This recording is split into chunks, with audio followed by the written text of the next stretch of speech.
And that if you can get people online and enrage them and pit them against each other, you'll keep them glued to their phones. So unfortunately now, we have an economic incentive tied to getting Americans to dislike each other. We are actually not that divided. I can't get over one of the things I really don't is so tragic about AI is it's not crawling the real world because I say a lot of provocative, controversial things, but I find in the real world people couldn't be more lovely. If they disagree with me, they come up and say, I have a disagreement on your views on Israel, whatever, and we have a pleasant conversation. People just couldn't be nicer.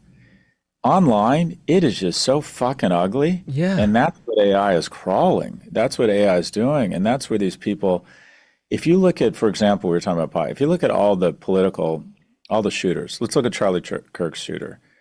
The radical left, the radical right were responsible, according to people trying to interpret the fonts on shell casings. And the reality is it's a false argument because the majority of mass shooters and almost every political shooter, act of political violence, they're actually not that politically engaged. Right. They're young men that aren't attaching to relationships. They go extremely online and get radicalized, and then they have access to guns.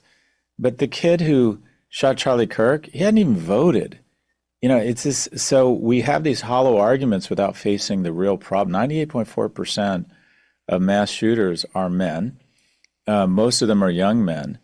And also, while there is violence, it is obviously horrific. If you look at the actual numbers, so just reverse engineer that into, there's a movement online where a lot of women have said, I'm not going to date because I'm worried about being unalived, which is the politically correct way of saying murdered. Violence against women is still a huge problem in our nation. 2,500 people murdered every year. 70% are actually murdered by people they know. But as it relates to dating, if you look at the numbers, if you go on a date with a young man, he's 16 times more likely to go home and hurt himself than hurt you. You're 4 times as likely to be hurt or to die on the car ride over or choke during dinner than be hurt by your date. And yet we have pathologized young men because of these horrific acts into believing that all men are a physical threat to all women. And one, we need to do a better job of ensuring our men demonstrate what I think is one of the 3 legs of the stool, and that is protection, such that they feel safe on the subway. They cross the street because there's men on that side of the street, not because there aren't.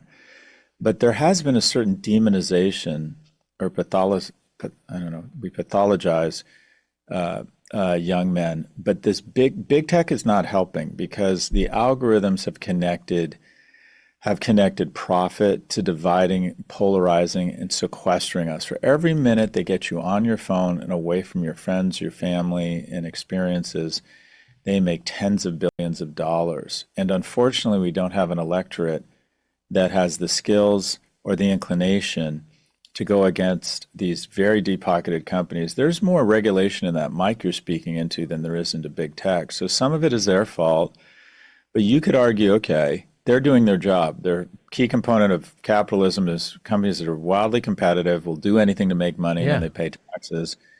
It's really our fault as voters, and that is we haven't elected people who seem to either have the backbone, the will, or the domain expertise to actually regulate these companies. And so I would argue voters and our electorate are really the culprits around not regulating. There's no reason anyone under the age of 18 should be on social media. Right. We shouldn't have synthetic relationships. If a company is constantly elevating content that causes violence, they should be subject to the same standards as any other media company. These are fixable problems. There's common sense solutions.